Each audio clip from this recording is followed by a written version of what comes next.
The terror attacks in Israel on 7th October were shocking and deserve condemnation. Terrorism is a malignancy and knows no borders, nationality, or race. Let us keep aside differences, unite, and adopt a zero tolerance approach to terrorism.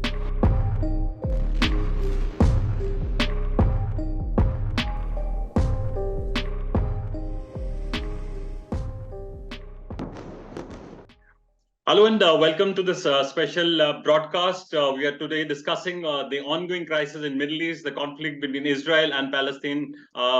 Israel has been pounding Hamas targets in Gaza, which has led to a humanitarian crisis. Thousands of innocent civilians have been killed. And that's the reason why United Nations General Assembly had a session today. A resolution was moved. But surprisingly, India seems to have abstained from a vote on that resolution. Joining me, my senior colleague from Delhi, Sandeep Dikshit. Sandeep, first, what was this resolution all about? This resolution was a very simple resolution, actually. It calls for a humanitarian pause so that relief could be sent to the people of Gaza, whom, as you know, there are 22 lakh people. About 8,000 have died already, and the remaining have been without food, water, electricity, medicines for since October 7th. So that is over 20 days now. So the entire world was clamoring for that. And there were 4 United Nations Security Council resolutions. So all the 4 resolutions, 2 moved by Russia, 1 by Brazil, 1 by the US, they all fell through because of differences between the two sides. On one hand, you had the US bloc saying that opposing the use of the word ceasefire and insisting that the word Hamas be included in the resolution. On the other hand was Russia, Brazil, China, and other countries which did not want to mention Hamas and which wanted to insist on a ceasefire. So there was no unanimity in the UN Security Council, so the matter came to the UN General Assembly. And UN General Assembly, as you know, is a composition of 190 nations. No one has a veto right there. But the problem with such resolutions is that they're non-binding resolutions. So this non-binding resolution came in and 120 countries voted in support of it. India was not among them. 45 countries abstained. India was among those 45 countries that abstained. And 14 countries, which were led by the US, and about 10 to 12 were very small nations whose names I or you or anyone will struggle to recall, plus Australia. So this was the lineup. So you would ask what is so surprising, because India has abstained from resolutions on Russia and Ukraine for the past 2 years. What is surprising is the fact that it has been India's consistent policy since the 1950s, when Jawaharlal Nehru recognized Israel. It has been the consistent policy of India to back the Palestinian question and oppose the illegality of creeping expansionism by Israel. Just like we expose the creepy expansionism by China on our borders, similarly, we are opposed to this creepy expansionism by Israel. And this is not new, this is not today. There are at least 250 United Security Council resolutions. Ever since the UN Human Rights Commission was formed, it has passed more resolutions against Israel than all other nations combined. And in all these cases, without fail, India has been with a block of 120 to 140 countries that have always opposed this practice. So this marks the first breaking of ranks with India by India on the Palestine question. But at the same time, it has also said that India supports a two-state solution. But Sandeep, why this sudden change? I mean, the kind of message India wants to send by abstaining from. What do we feel that is the message that India wants to send out? And won't it actually hurt India domestically in the domestic political scenario? Yes, domestic political scenario could be playing a role, because you would have been seeing what the chatter on social media is all about. Right. So on social media, from a certain section of political opinion in India, There's a very strong support for Israel and a strong condemnation of Hamas and other allied organizations. So yes, it is playing to the domestic lobby to some extent. But more important, as US President Joe Biden has spoken on past two occasions, that one of the reasons for the Hamas attack was to disrupt the India, Middle East, Europe transport corridor.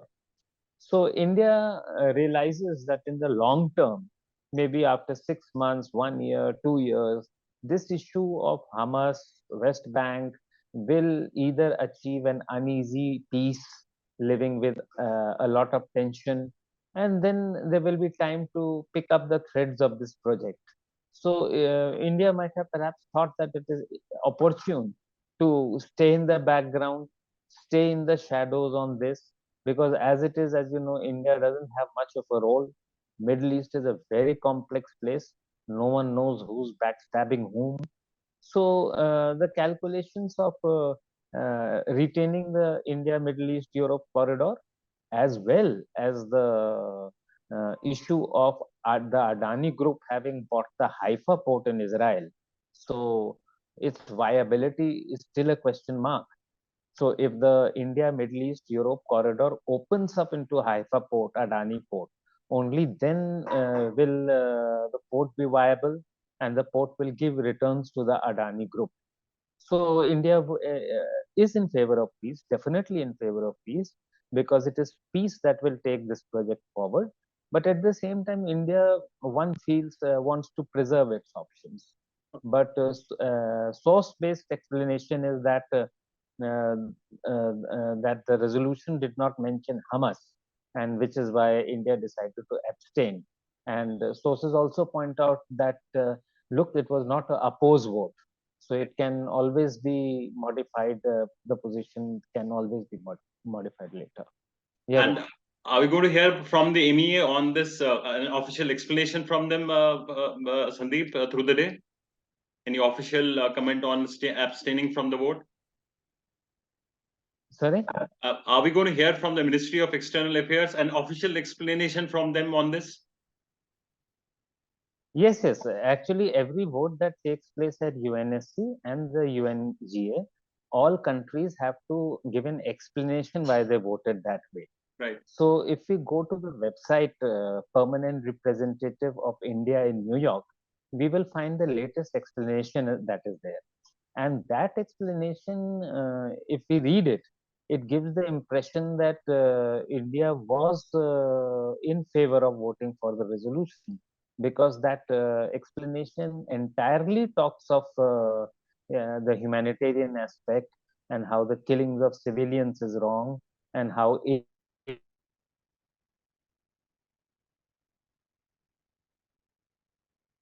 is required over there. And then it also talks of an issue.